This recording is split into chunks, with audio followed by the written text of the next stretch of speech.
Constantine I's relationship with the four bishops of Rome during his reign is an important component of the history of the papacy, and more generally the history of the Catholic Church. The legend surrounding Constantine I's victory in the Battle of the Milvian Bridge relates his vision of the Chi Rho and the text in hoc signo, vinces in the sky, and his reproducing this symbol on the shields of his troops. The following year, Constantine and Licinius proclaimed the toleration of Christianity with the Edict of Milan, and in 325 Constantine convened and presided over the First Council of Nicaea, the first ecumenical council. None of this, however, has particularly much to do with the popes, who did not even attend the council. In fact, the first bishop of Rome to be contemporaneously referred to as pope is Damasus I. Moreover, between 324 and 330, he built Constantinople as a new capital for the empire, and, with no apologies to the Roman community of Christians, relocated key Roman families and translated many Christian relics to the new churches. The donation of Constantine, an 8th-century forgery used to enhance the prestige and authority of popes, places the pope more centrally in the narrative of Constantinian Christianity. The legend of the donation claims that Constantine offered his crown to Sylvester I, and even that Sylvester baptized Constantine. In reality, Constantine was baptized by Eusebius of Nicomedia, who, unlike the Pope, was an Arian bishop. Sylvester was succeeded by Mark and Julius I during the life of Constantine. Although the donation never occurred, Constantine did hand over the Lateran palace to the Bishop of Rome, and begin the construction of Old St. Peter's Basilica. The gift of the Lateran probably occurred during the reign of Miltiades, Sylvester I's predecessor, who began using it as his residence. Old St. Peter's was begun between 326 and 330 and would have taken 3 decades to complete, long after the death of Constantine. Constantine's legalization of Christianity, combined with the donation of these properties, gave the Bishop of Rome an unprecedented level of temporal power, for the first time creating an incentive for secular leaders to interfere with papal succession. Background: in spite of the Diocletian persecution, Christians constituted approximately 1/10 of the population of the Roman Empire at the time of Constantine's rise to power. Christianity was legalized by Galerius, who was the first emperor to issue an edict of toleration for all religious creeds including Christianity in April 311. Eamon Duffy characterizes the Church in Rome before Constantine as not one congregation, but a loose constellation of churches based in private houses or, as time went on and the community grew, meeting in rented halls in markets and public baths. It was without any single dominant ruling officer, its elders or leaders sharing responsibility for distributing tasks, like that of foreign correspondent. By the eve of the conversion of Constantine, there were more than 24 of these religious community centers at Italy. The Roman Church was a small community, and its bishop exercised little influence outside its members in the time of Constantine. Constantine was the first Roman emperor to embrace Christianity, although he likely continued in his pre-Christian beliefs. He and co-emperor Licinius bestowed imperial favor on Christianity through the Edict of Milan promulgated in 313. After the Edict of Milan, the Church adopted the same governmental structure as the empire, geographical provinces ruled by bishops. These bishops of important cities therefore rose in power over the bishops of lesser cities. Whatever his personal beliefs, Constantine's political interest in Christianity was as a unifying force, and his policy of the imposition of unity on the churches at all costs soon set him on a collision course with the popes. Popes under Constantine. Miltiades was pope at the time of Constantine's victory, and Constantine gifted to Miltiades the Lateran palace, where he relocated, holding a synod in 313.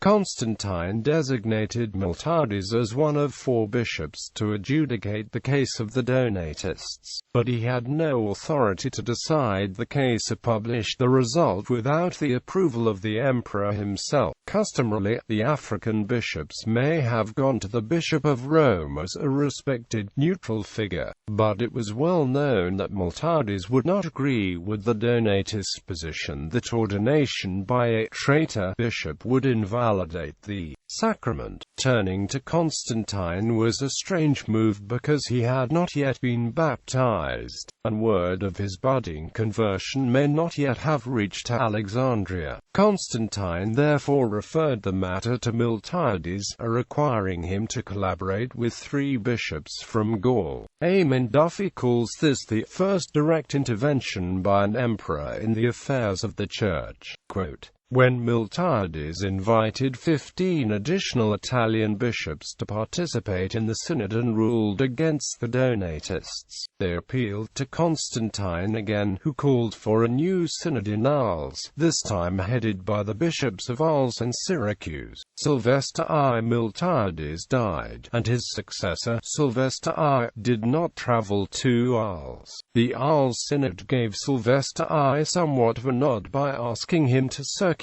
the decisions to the other bishops, although he had no part in the process.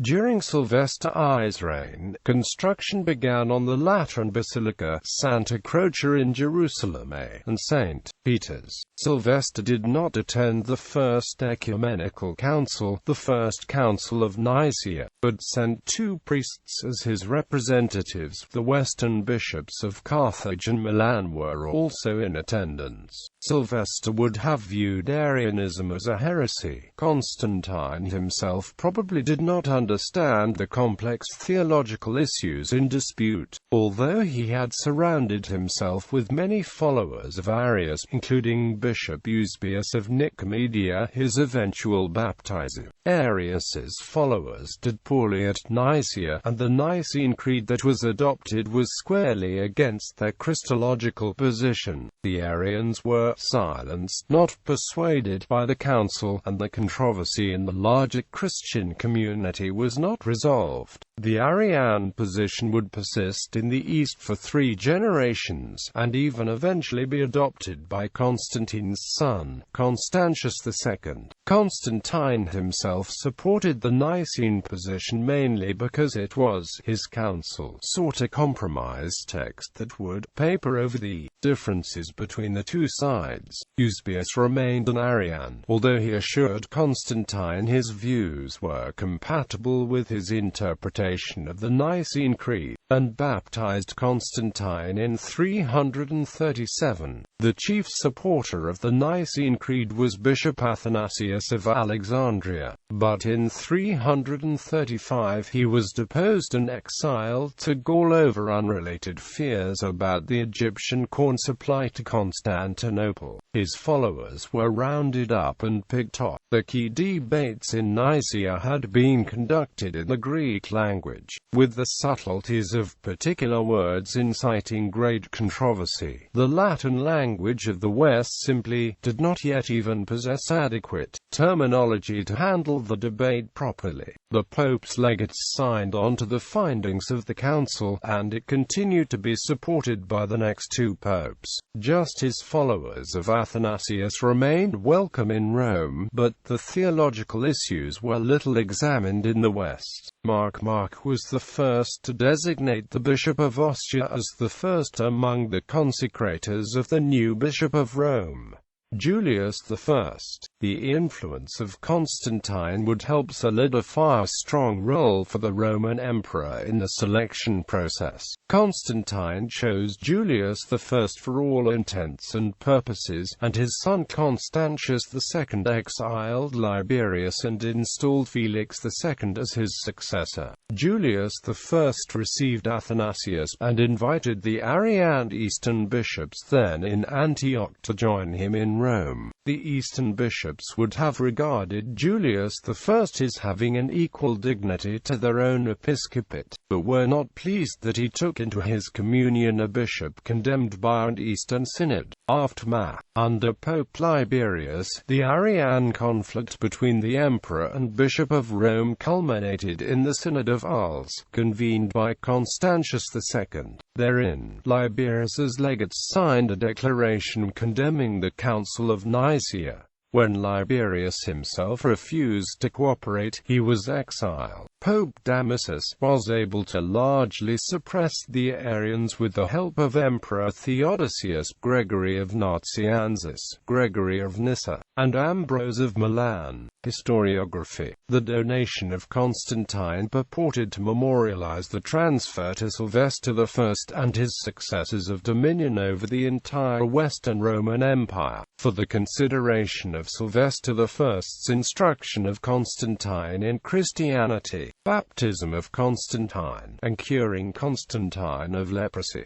Constantine allegedly kept for himself only the Eastern Roman Empire. The forgery was probably constructed during the Frankish papacy, when Pope Stephen II became the first pope to cross the Alps to crown Pepin the Short, who issued the donation of Pepin, granting the pope control of the lands of the Lombards, which coalesced into the first fragments of the Papal States. It was not long before the document was denounced as a forgery, notably by Otto III, Holy Roman Emperor. By the mid-15th century, not even the popes themselves regarded the document as genuine. Italian humanist Lorenzo Valla further proved its falsity in 1440 by showing that its Latin language did not correspond to that of the 4th century. The donation purports to acknowledge the primacy of Rome over Antioch, Jerusalem, Alexandria, and Constantinople, even though the last of these had not even been founded at the time of the claimed donation. The myth of the donation of Constantine is embellished further in a 5th century hagiographic text, Vita S. Silvestri. Among other things, the document claims that Sylvester I slew a dragon that had been threatening Rome. The text says that all of these events occurred right after Constantine's entry into the city following the Battle of the Milvian Bridge, despite the fact that Sylvester I did not become bishop until 314. These events were incorporated uncritically into the Liber Pontificalis c. 530. John Malalas further embellished the story in his Chronicon, which claimed that Sylvester I baptized not only Constantine, but his mother Helena, and, for good measure, a large group of his relatives and Roman bystanders. Theophanes the Confessor in his Chronicle c. 815–820 adds Constantine's son Crispus to the list and viciously attacks contrary accounts as Arian lies. Theophanes refers to the Lateran baptistry as the baptistry of Constantine. Pope Pius V's Abreviarum Romanum and Pope Gregory XIII's Martyrologium Romanum also asserted that Sylvester I was the baptizer of Constantine. When Pope Sixtus V erected the Egyptian obelisk to the north of the Lateran Basilica in 1588, he added to the base the inscription, "Constantine was baptized here." Cardinal Cesare Baroni continued to claim this in his Annales Ecclesiastici, and a French author has claimed this as recently as 1906. This falsified version of Constantine's baptism has found its way into a great deal of ecclesiastical art. Depictions include the Stavelot triptych, frescoes in Isanti Quattro Coronati, stained glass in the St. Michael and All Angels Church, Ashton-under-Lyne, and, most famously, Raphael's The Baptism of Constantine in the Raphael Rooms of the Apostolic Palace.